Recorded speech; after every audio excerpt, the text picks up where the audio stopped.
Hi, everyone. I'm Joanne Hanson, and I am honored to represent elementary education with you today. In elementary education, we have a lot of obstacles that are not always understood, and we take it all on every day. So we are amazing.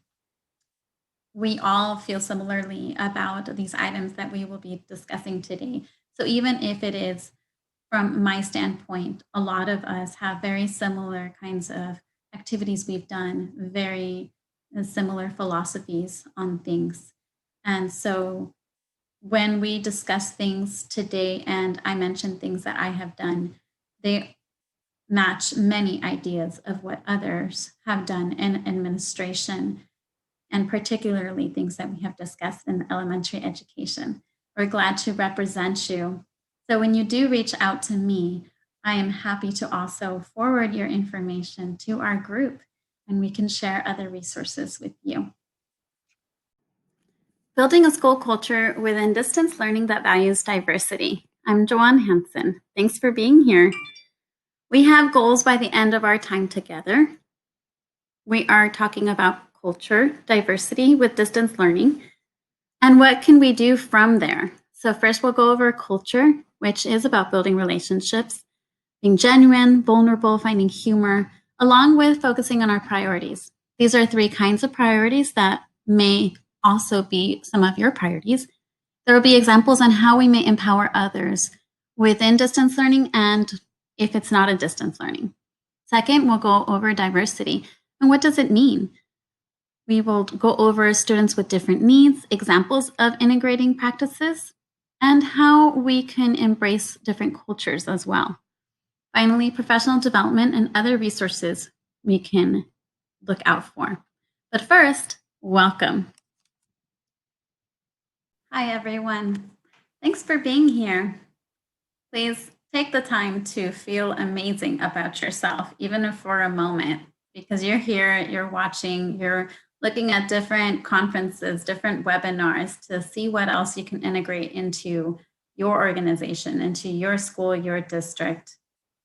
You're obviously reflective. You're modeling what it is to be a lifelong learner, and you took the time to see what you may learn to integrate into your community. This means you're a leader that is likely very busy, values his or her work, and is not reminded enough about how you make a difference and it's worth your time. You know it's worth your time, and that's why you're here. But we thank you, all of us, in every school, because we work together and we create synergy together. I'm Joanne Hanson. I'm a 6-year principal in El Centro Elementary School District. At El Centro, it's my second year as a principal.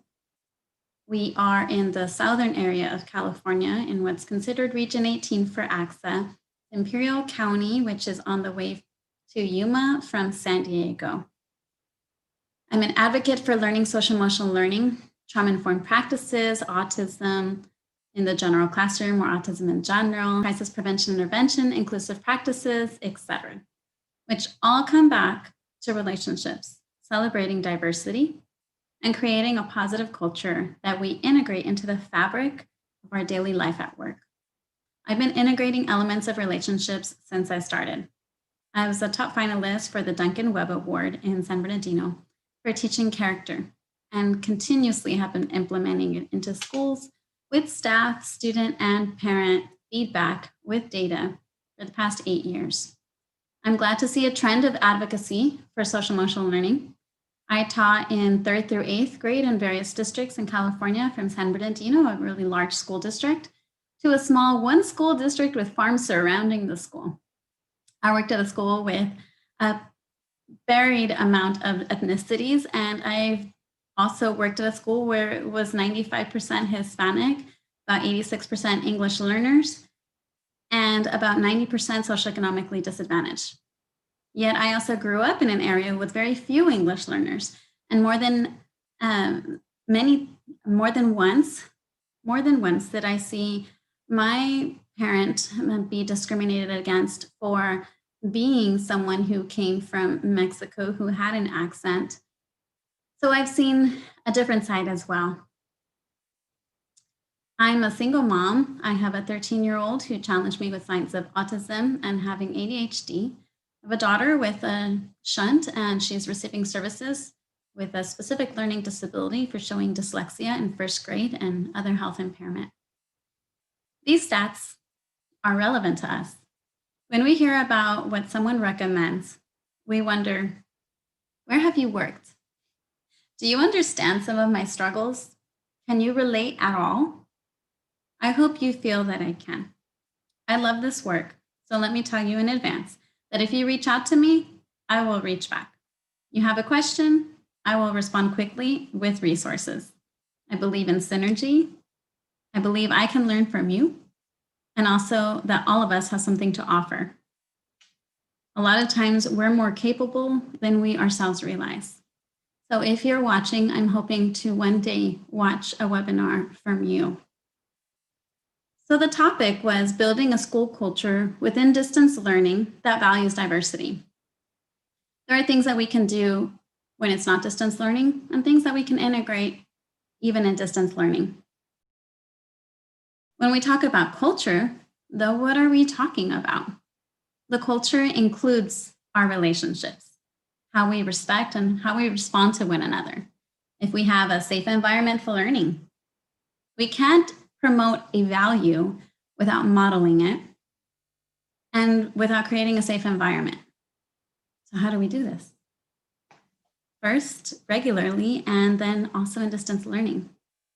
The best way I can describe it is to be genuine, vulnerable, and very clear in our priorities.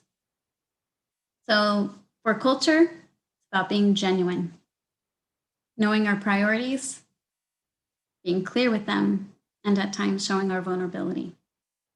There's a video that I made.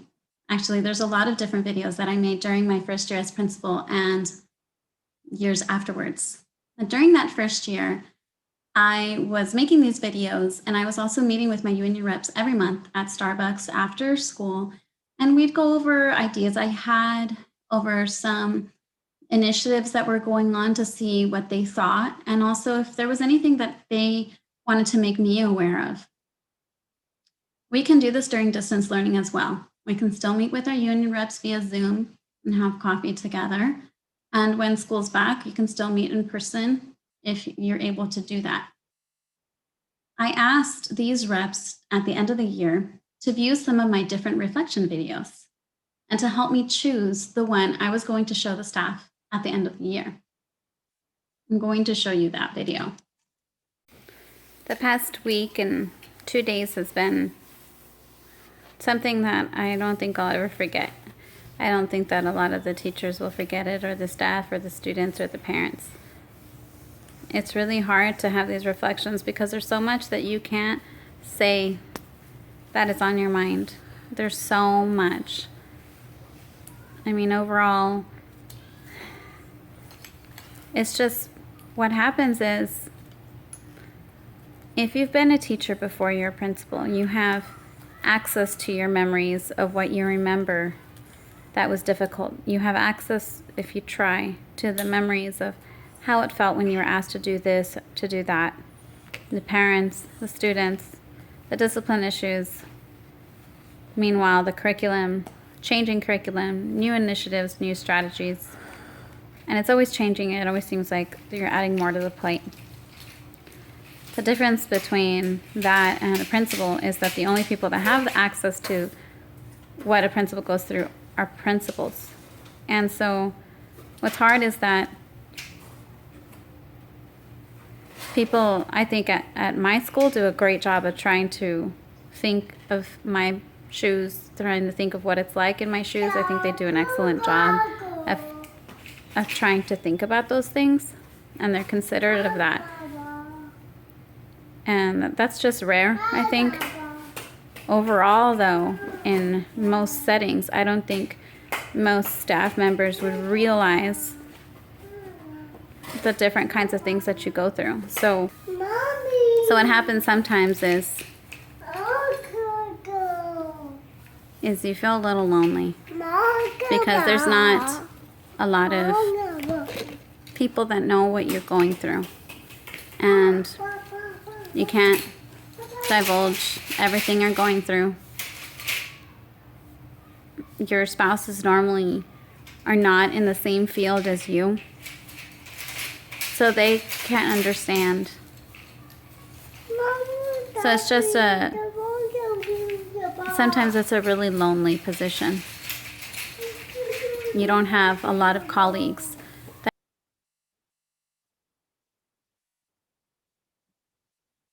So here are some questions. Why did I wait until the end of the year? Why did I give the teachers an evaluation tool and survey about me before I showed the video? Why did I include my reps in the decision? Would their input of the staff had been the same on my evaluation? Or even, for instance, have the staff with the rep input on my videos, would it have been as genuine if I hadn't been meeting with them monthly? Take the time, if you'd like, to please stop and think about that. You can pause the video and try to answer those questions. Why did I wait till the end of the year to show that video? Why did I make sure that I gave them the evaluation tool before I showed the video? Would it have been the same to have the reps help me if I hadn't been meeting with them monthly? And why did I even have them involved with that decision? In this process, I showed vulnerability. I showed I'm human. And I'm willing to put myself out there. It may hopefully provoke others to do the same. During the rest of summer after that meeting with my reflection video, staff is going to remember. They may remember when they tried to understand what's going on. They were able to be honest with their feedback tool about me before the video. So they know that I didn't show the video to alter a survey so that in any way maybe would get more positive feedback on something that they otherwise maybe would have mentioned if they hadn't seen the video. The point of the video was not that, and I wanted to make sure they knew. I also wanted my union reps to see more about who I am. They were able to see more than one video. Then I wanted them to feel valued because they are valued. It's genuine. They are valued. And they're choosing something so important and personal and vulnerable.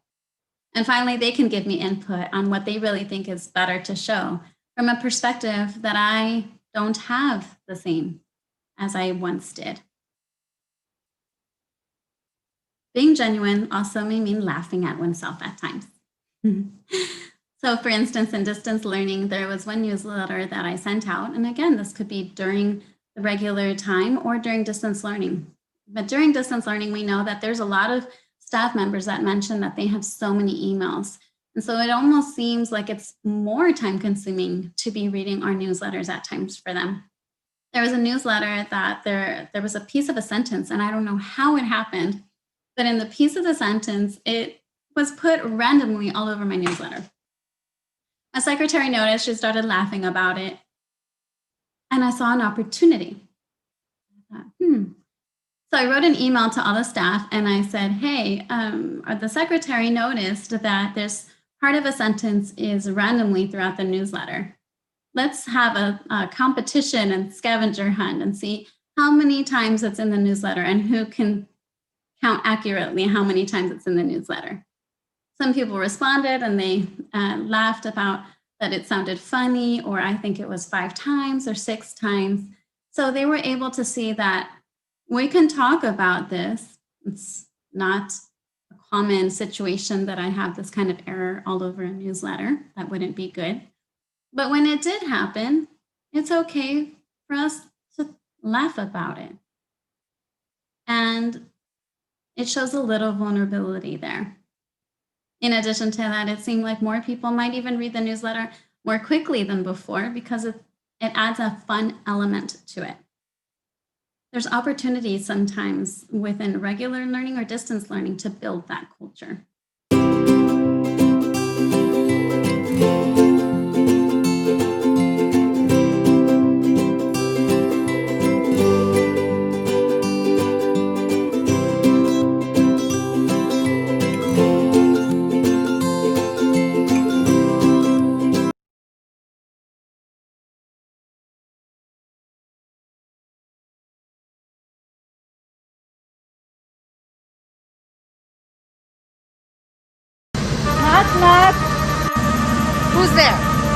come back. Come back who? I'll come back tomorrow. Knock, knock. Who's there? 40. 40 who? For the last time, open the door. It's the curtain.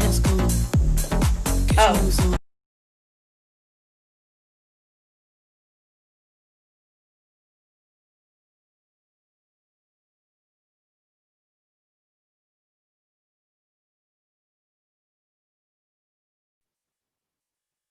We want to model and integrate those priorities.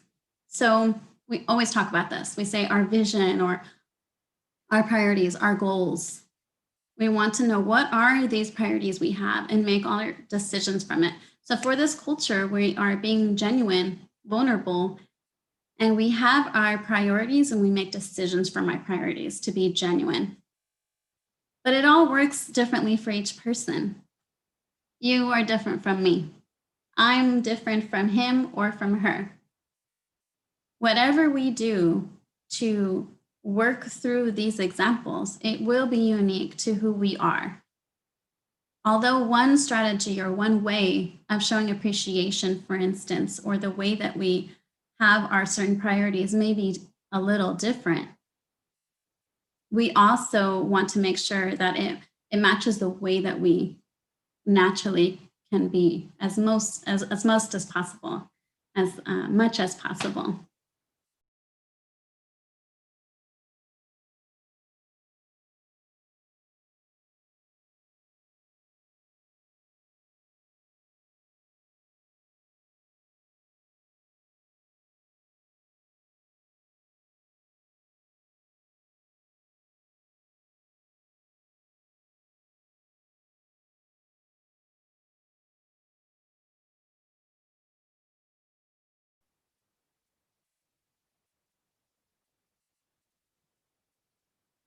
So that part of you that you have that's special when you're showing those priorities, that's the part that you want to shine. If I value initiative, for instance, I must hold back from micromanaging, for it will hinder initiative. This is one quote from Barack Obama regarding what he says. He says, "The best way to not feel hopeless is to get up and do something. Don't wait for good things to happen to you. If you go out and make some good things happen, you will fill the world with hope. You will fill yourself with hope." Now, this is regarding taking initiative. It's hard sometimes. That's the point. It's challenging. If I value positivity, I must be bold and stand up at times if I see negativity and work to focus on being positive. And if I'm not as positive as I think I should have been, I'm going to point it out. I wish I can say I'm always smiling, that I'm always in a happy mood, but I can't say that because there are times when I haven't had my coffee in the morning. Yes, I'm one of those people that have coffee in the morning. And if I haven't had my coffee that morning and I'm already being asked questions that make my brain work really hard, it's hard for me to be smiling as much than if I already had my coffee. I know that there are people that notice it, the people that are around me the most. But that is what I need to always push myself to be because I value it. And if I see negativity, it's imperative that I also make a point to point that out in a positive way as much as possible. Positivity can be addressed in the time of distance learning as well, and during challenging times. We've gone through many challenging times, so distance learning is an example of it. One that really resonates with us these days is this quote: "If you don't like something, change it. If you can't change it, change the way you think about it." This is especially relevant during this time because there's certain things that are within our control and there's certain things that are not. If I value empowerment, I must give power to others to promote their decisions and help them see their self-worth and their value. Push people beyond what they think their future career is to another possibility that perhaps they haven't considered yet. Also, we at times are mentoring future administrators. One of the main things that I have been doing that I'm sure that many of you have done is trying to promote the experience of future administrators, of aspiring administrators, to experience empowering others. So for instance, when I have a mentee administrator, I make sure I invite them to awards assemblies, to recognition events where we are honoring other staff members, teachers, administrators. So they experience that their role there is basically to empower and support another person. When we discuss empowering one another, these are possible quotes we can read as well. For instance, we have one from Ricky Martin, and we also have one from Quero Apache Prayer. First one is, every day begins like a blank chalkboard on which each of us can write the poem of our present and our dreams for the future. The next quote is, looking behind, I am filled with gratitude. Looking forward, I am filled with vision. Looking upwards, I am filled with strength. Looking within, I discover peace. When, for instance, during distance learning, we were going to either, if we do it through Zoom, or even if we happen to be socially distancing, which we did with our custodians and pupil supervisors, when we had an event where we were honoring them, I made sure I invited someone who is an aspiring administrator so that they can see that, they could experience that. Empowering others is valuing them and going above and beyond to find unique ways to make them feel special. There are a lot of national days, but we don't always mention those national days. So for instance, when there was National Custodians Day, National Teachers Day, the custodians, for instance, were on site, so we were able to honor them at the site. Our pupil supervisors were also there. So we decided, let's have an annual Pupil Supervisor Appreciation Day. It didn't have to be on the calendar, but they are working at the school site every day along with our custodians. And then I talked to an assembly member, and the assembly member was happy to give them California Assembly certificates for the work that they do.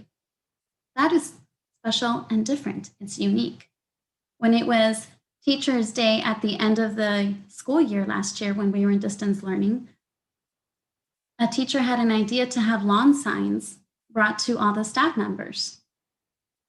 It's empowering because I moved forward with that idea. And then I made sure that I delivered it so that I'm not giving out private information. And I put them in front of the houses. And I made sure to always give credit that it was her idea, that she went out looking for these signs. So she's empowered, and it's a unique way to make teachers feel special. And I'm sure you have your own ideas on the things that you have done. For World Teachers' Day in the fall, sometimes it may be something like the lawn sign. It could be food that I know some people have had it where a business has food available for teachers when they show up, or staff members if you're celebrating staff as well. And also this year, what I did was I wrote a thoughtful card to each staff member that was unique to each staff member. So that was also giving from the heart, really knowing the person and taking the time to write to them and send it out to them. So it's finding those unique ways that we can make people realize how much we value them, and we also empower them with their ideas and feeling appreciated. One way to help other people also feel empowered, to help the culture of the school, is continuing with that recognition. With ACSA, there are opportunities, for instance, to empower other administrators We can think how many people in our district are nominating other administrators. And if there are Teacher of the Year awards, are we making sure that we put in all of our effort to nominate that person?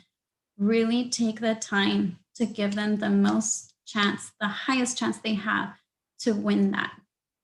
There was a teacher that won 4 ACSA Teacher of the Year awards within our charter. She was able to apply to be Teacher of the Year for our county. When she received the application, I told her, and I was in the middle of a lot of work, that I told her, if you want to send this to me, I'm happy to also look at it and help you out. So she did. She sent it to me. I would give her feedback and so forth. She won for Imperial County Teacher of the Year. And what this does for the school is it gives it more pride. It gives your district more pride because it's all how we frame it in addition to empowering that one person. So for instance, we have posters that say, or banners that say, your child belongs to a school with the Teacher of the Year. And we also say, this represents the caliber of the teaching staff that you have. It's also how it's phrased, that it shows that she's representing the school, not just herself. If there is, for instance, the Cinta Custodian of the Year, we want to make sure we do everything we can to have that person win. And speaking of continuing on to the state level, that teacher, the longest application, felt so strong about herself, so strongly. She was proud of herself, and she reached out to more people to support her. She did the long application for the California Teacher of the Year process, and she was one of the top 46 out of more than 200,000 applicants, which means she was in the top 0.02%. That means something to the school. So all of those situations, and if someone brings up another recognition that they have, we want to make sure that we promote that, we celebrate it, and that they feel special. So those are some ways that we can create this culture and empower others, especially if that's one of your priorities. So we've talked a lot about building a school culture and with distance learning. Now let's talk about diversity. When we talk about diversity, then again, what are we talking about with diversity? We're talking about students with different needs and different backgrounds. First, we can talk about students that are in special education.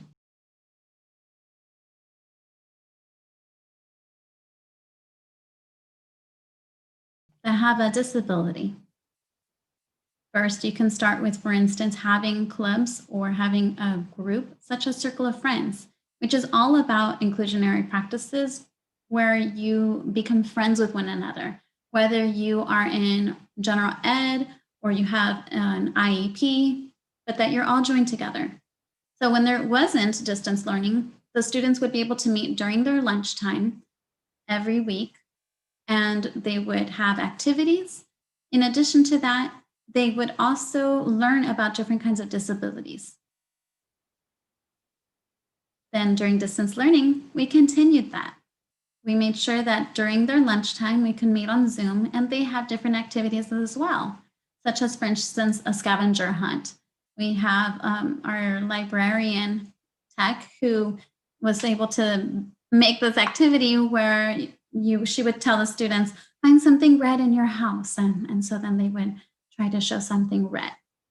And then that was part of the scavenger hunt. Now, here's the little twist that makes it a little different. So we have our circle of friends. Okay, great. We have a student council. Okay, great. But here's the twist. To be part of student council, you have to be part of Circle of Friends. Circle of Friends is a big commitment. Student council is a big commitment. But if you're going to be a leader in the school, we want to make it very clear that you need to embody inclusionary practices and what we believe in as a school. And that is the message. So when we're talking about diversity, it's not just having, for instance, circle of friends. It's finding a way to make it clear that that is a priority. So it's those little unique ways. Also, for instance, when we talk about backgrounds, we have, for instance, in September, we have Hispanic Heritage Month. So instead of, for instance, celebrating one day where we talk about that it's Hispanic Heritage Month, we made it virtually or in distance learning, we made it a whole month where the first day, yes, we talked about the culture, we talked about dances as well, music, and what it meant, what that day meant, Mexican Independence Day, for instance. But then we also had another event, for instance, where we dressed up as a famous Hispanic. And when we dressed up, such as staff members that dressed up, and we had an assembly in the morning before instructional time, we were each able to talk about the person we dressed up as and why we dressed up as that person. So it wasn't just about certain colors or certain dances and music. It was something beyond that. It was really recognizing the culture and celebrating it. And we had another day where we were talking about famous quotes from famous Hispanics. And so we made sure we were reaching deeper into the month. We have Native American Heritage Month coming up. What we're planning to do is we reached out to a local district that actually has students that are Native American. If we have the ability to reach out to students that are of that background, even better. And we're looking to see what else we can do during the month with other things that come up that we can blend it together. For instance, during Hispanic Heritage Month, we also had Higher Ed Week. During Higher Ed Week, we had some presenters, and if the presenters during an assembly again in the morning before instructional time, that was recorded and then put on Facebook as well. With those people that came, those presenters, if they were Hispanic, they also mentioned how they were Hispanic while they were talking about their career. And we had Assembly Member Eduardo Garcia present to students as well, who is from our area.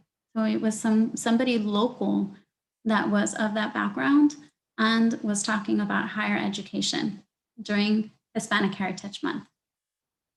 In February, for instance, we're going to have Black History Month.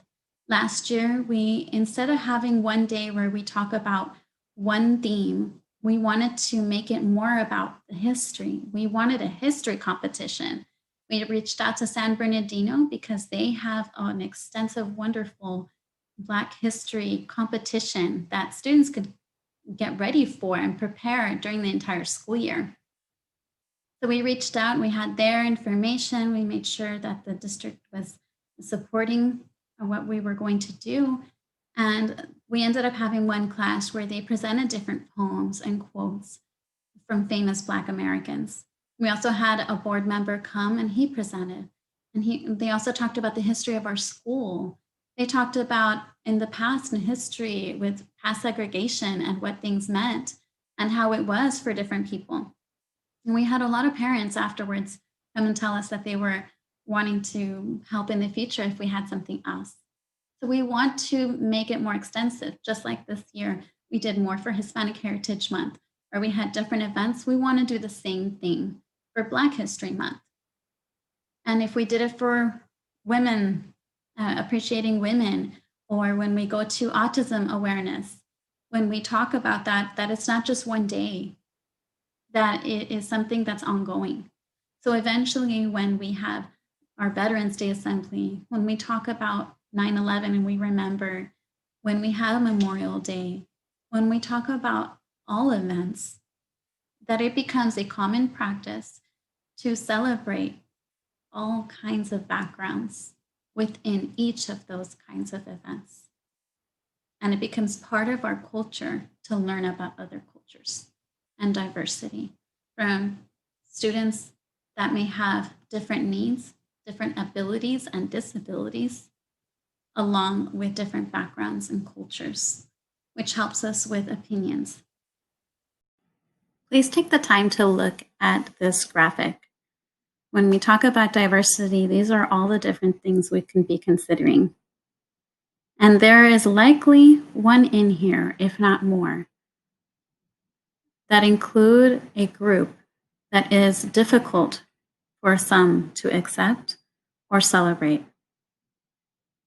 Whether someone has a child, whether they're single or married or divorced, their age, how tall they are, if they wear glasses or contacts. If you skip to the last one, for instance, if they're older, so it can also be about their older age. It could be if they're female or male, if they have certain kinds of degrees, if they're homosexual, if they also use a wheelchair or have some kind of physical disability. Have they made decisions before that landed them within the legal system? Who do they pray to? Do they have an accent? What kind of accent? If they're male, even if they have certain color eyes, if they like doing certain activities, if they like a different football team, if they vote for a different political party, if they speak a certain language. And from each of these, we can even think about more. It also has, for instance, if they're vegetarian, if they're vegan, or they eat certain things, or it could be that they eat meat. Each one of these has more extensions. Because, for instance, even when we talk about, for instance, if they have a degree, it could be different kinds of degrees. When we talk about their orientation, it can mean so many different things, or their identification. When we talk about if it's what they eat, we can talk about so many different things. There's something on this chart that is difficult for some to accept. And this doesn't even bring up our backgrounds, our culture. If they celebrate their culture, it makes some people perhaps uncomfortable. So all of these things are included in what we talk about when we talk about diversity. And speaking of that, when we talk about opinions and celebrating one another, with all of this and inclusionary practices, it really, a lot of times, does come back to social emotional learning. There have been studies where social emotional learning is able to overcome biases that people have.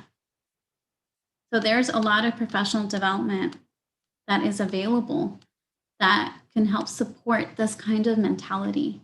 And it doesn't have to be expensive either. I know I've been talking for a while. What's really great with these presentations is that I don't need to pause and have you take a break. You're welcome to pause the video and take your break. But really quickly, I want you to please think about all these things we've been talking about, and please pause the video and jot down something that has been mentioned that resonated with you, and maybe something that it reminded you of something that you did. A lot of times we do things that are absolutely wonderful, but we don't take the time to write them down. So please, if you don't mind jotting down, you can pause or keep listening, something that resonated with you, that you liked, that you want to keep in mind, or something that it made you remember or realize that you do as a common practice.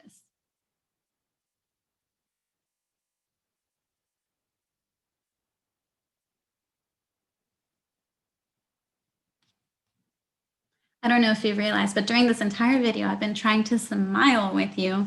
And it would be better if we were in person because you know that I'm doing it live with you. I'm trying to imagine you right there with me, because if I'm smiling at you and I'm trying to be a little animated, even though I can't be as animated as I would be with students, for instance, that's what we want to do, even if it's in distance learning. in distance learning, we still want to make sure that we try our best to be genuine so that it is able to be seen through video. As far as different kinds of professional development, there are a lot of various ones. I know right now with recent movements, there may be more interest in certain kinds. And so I'm going to mention a few that you may be interested in. First, there is TREP. You look that up, TREP. There is a training where you obtain a certificate on trauma-informed practices. So there's that's available, and it takes time to go through all the lessons. There also is, for instance, conscious discipline. If you just go to conscious discipline, look that up all together. On conscious discipline, you can see all the background, all the awards it's received, the research behind it. It helps people understand integrating social emotional learning, really understanding it, the brain research behind it. And it's about integrating whenever situations occur. It's not one training where you learn and then that's the end. It's continuously looking back. They also have resources of COVID in English and in Spanish for staff and for parents. They have books to learn from and books to use with students. They have podcasts, and they have access to the learning of certain videos. There's also Cora Learning. Cora Learning was free. And with Cora Learning, there is one module that you can sign up for, and it's called Black Minds Matter.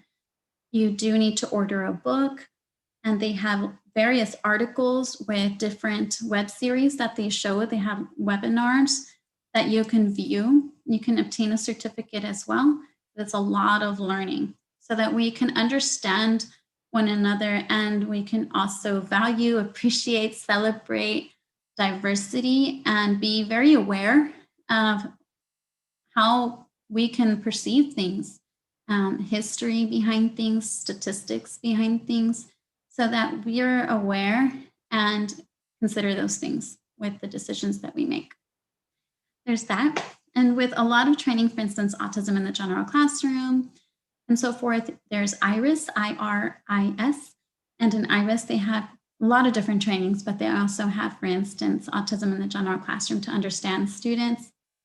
And in all these situations, if you always reach out to your local SELPA, they are very happy most of the time. I've only seen that side. I'm just assuming maybe they haven't had their coffee one day, but they are always willing to be helpful and come do training for staff. What's great about this time is that you don't have to necessarily worry as much about substitutes all the time and paying for substitutes during a training. So you can have this available. There are, for instance, pupil supervisors that may have their hours that could be used for some of this training. And there's a lot of conferences and trainings that, since it's done online, it costs less money. So those are just some ideas. The only way for us to truly work on these things about ourselves is to be reflective, to accept the truth that there may be some difficulties and challenges for each one of us, and then continuously learn. There are resources, luckily, for us to continue our learning. Please email me and I'll be so happy to share with you. I hope that you enjoyed something from what I said. I hope you feel special and proud of yourself that you came to this session, yet you perhaps have an idea and feel motivated to integrate things that you already thought of and perhaps now have even more ideas. Thank you, and I hope that you enjoyed.